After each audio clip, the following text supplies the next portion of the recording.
നമുക്കിന്നൊരു fruit salad ഉണ്ടാക്കാൻ നോക്കാം. ഇത് യൂഷ്വലി കാണുന്ന ഒരു പാറ്റേൺ ആയിട്ട് ഫ്രൂട്ട് സലാഡ് അല്ല. ഇത് ഇതിൻ്റെ മെയിൻ ബേസ് എന്ന് പറയുന്നത് ക്രീം ചീസാണ്. പിന്നെ ഓഫ് കോഴ്സ് ഫ്രൂട്ട് സലാഡ് നമ്മൾ ഫ്രൂട്ട്സ് ഉണ്ടാകുമല്ലോ.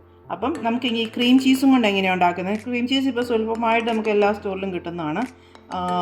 അപ്പം ക്രീം ചീസ് എത്ര എമൗണ്ട് എടുക്കുന്നത് അതിനനുസരിച്ച് വേണം ക്രീം ചീസ് ആഡ് ചെയ്യാൻ. ഇപ്പോൾ ആണെങ്കിൽ ഇവിടെ ഒരു 6 ounce ക്രീം ചീസ് എടുത്തിരിക്കുന്നത്. അതിൻ്റെ ഒരു പകുതി നമുക്ക് ഇട്ട് നോക്കാം. ഓക്കെ,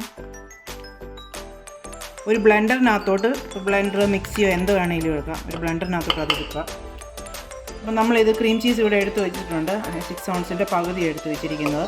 അപ്പോൾ ഇത് അരയ്ക്കണമെങ്കിൽ ഒരു ലിക്വിഡ് വേണമല്ലോ, അതിന് നമുക്ക് ഈ ലിക്വിഡാണ് എടുത്ത് വെച്ചിരിക്കുന്നത്. ഇതെന്ന് പറയുന്നത് ഇപ്പം ഇവിടെ ഫ്രൂട്ട് കോക്ടെയിൽ ഈ നാട്ടിൽ ഇപ്പം ഇതുപോലെ ഫ്രൂട്ട് കോക്ടെയിലൊക്കെ അവൈലബിൾ ആണെന്ന് തോന്നുന്നു. അപ്പോൾ അതിനകത്ത് ഒരു സിറപ്പിനകത്താണ് ഈ ഫ്രൂട്ട്സ് കിടക്കുന്നത്. അതിനകത്ത് സിറപ്പ് ഡ്രെയിൻ ചെയ്തെടുത്താണ് ഇതിനകത്തെന്ന് പറയുന്നത്. അപ്പോൾ നമുക്ക് ലിക്വിഡിൻ്റെ ആവശ്യത്തിന് വേണ്ടി ഈ സിറപ്പ് തന്നെ നമുക്ക് ഇതിനകത്തോട്ട് ഒഴിച്ചു നോക്കാം. അപ്പോൾ കുറച്ച് നമുക്ക് ആദ്യമേ ഒഴിച്ച് നോക്കാം, എന്നിട്ട് ബ്ലെൻഡ് ചെയ്ത് നോക്കാം. എന്നിട്ട് വേണമെങ്കിൽ കൂടുതൽ ക്രീം ചീസ് വേണമെങ്കിൽ നമുക്ക് ഇട്ട് കൊടുക്കാം.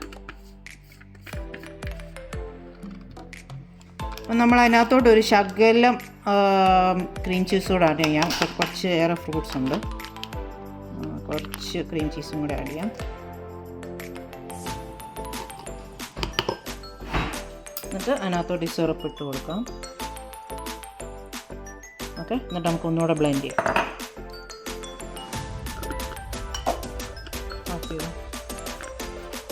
ഓക്കെ, ഇപ്പം നമ്മളെല്ലാം അടുപ്പിച്ച് വെച്ചിട്ടുണ്ട്. ഇതുപോലെ ബ്ലെൻഡ് ചെയ്തെടുത്തിട്ടുണ്ട് ക്രീം ചീസും സിറപ്പും കൂടെ ഇട്ട്. ആദ്യമേ നമുക്ക് ഇതിൻ്റെ ഫസ്റ്റ് സ്റ്റെപ്പ് എന്ന് വെച്ചാൽ ഫ്രൂട്ട്സ് ആഡ് ചെയ്ത് കൊടുക്കാം. ഞാൻ പറഞ്ഞല്ലോ ഇതുപോലെ ഫ്രൂട്ട് കോക്ടെയിൽ എന്നും പറഞ്ഞുകൊണ്ട് മേടിക്കാൻ കിട്ടുന്നതാണ്. ഇത് എല്ലാം മിക്സഡ് ഫ്രൂട്ടാണിത്. നമ്മളിനകത്ത് ഇട്ട് കൊടുക്കാം. അപ്പോൾ എനിക്ക് തോന്നുന്നു ഗ്രേപ്സ്, പീച്ച്, ആപ്പിൾ, പെയർ അങ്ങനത്തെ ഒക്കെ സാധനം.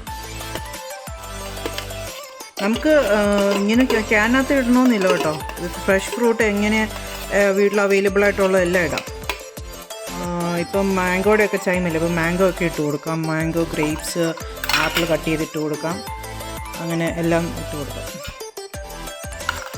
ഇപ്പോൾ വേറെ ഒരു ക്യാനകത്തേയും കൂടെ ഇട്ട് കൊടുക്കുവാണ്.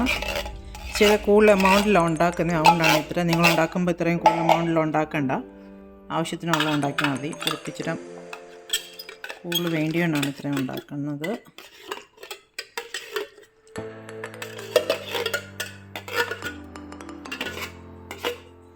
ഓക്കെ, അപ്പം മിക്സഡ് ഫ്രൂട്ട് ഇട്ട് കൊടുത്തു.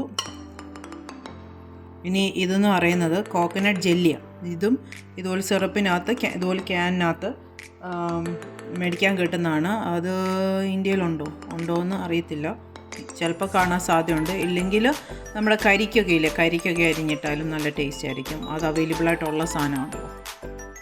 അപ്പോൾ നമുക്ക് ഈ കോക്കനട്ട് ജെല്ലി ഇട്ട് കൊടുക്കാം. ഇത് നല്ലൊരു നമ്മൾ ഈ ഫ്രൂട്ട് സലാഡ് കഴിക്കുമ്പം നല്ലൊരു ഇതൊരു ക്രഞ്ചി അല്ലല്ലോ, നല്ലൊരു ജെല്ലി ടൈപ്പ് ഫീലിങ് നമുക്ക് ഫ്രൂട്ട്സിൻ്റെ അടുത്ത് കഴിക്കാം. ഓക്കെ, ഇതെല്ലാം ഇട്ട് കൊടുത്തു. വളരെ എളുപ്പമെടുക്കാം. കുറച്ച് ഫ്രൂട്ട്സ് ഇതുണ്ടെങ്കിൽ നമുക്ക്, പക്ഷേ ടേസ്റ്റ് അപാരവും. ഇനി നമുക്ക് ഇതിനകത്തോട്ട് ഞാൻ പറഞ്ഞ പീസ് ക്രീം ചീസ് ഒഴിച്ചു കൊടുക്കാം.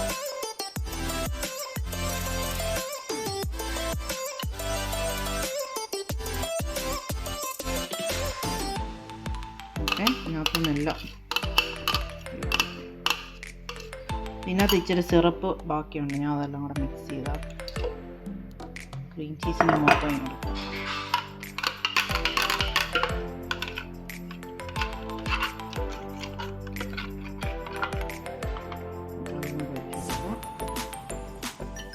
നെക്സ്റ്റ് നമുക്ക് വേണ്ടിയെന്ന് വെച്ചാൽ കണ്ടൻസ്ഡ് മിൽക്കാണ്. അത് അവൈലബിൾ ആയിട്ട് കിട്ടുന്നൊരു സാധനമാണ്. കണ്ടൻസ്ഡ് മിൽക്ക് ഒഴിച്ച് കൊടുക്കുക.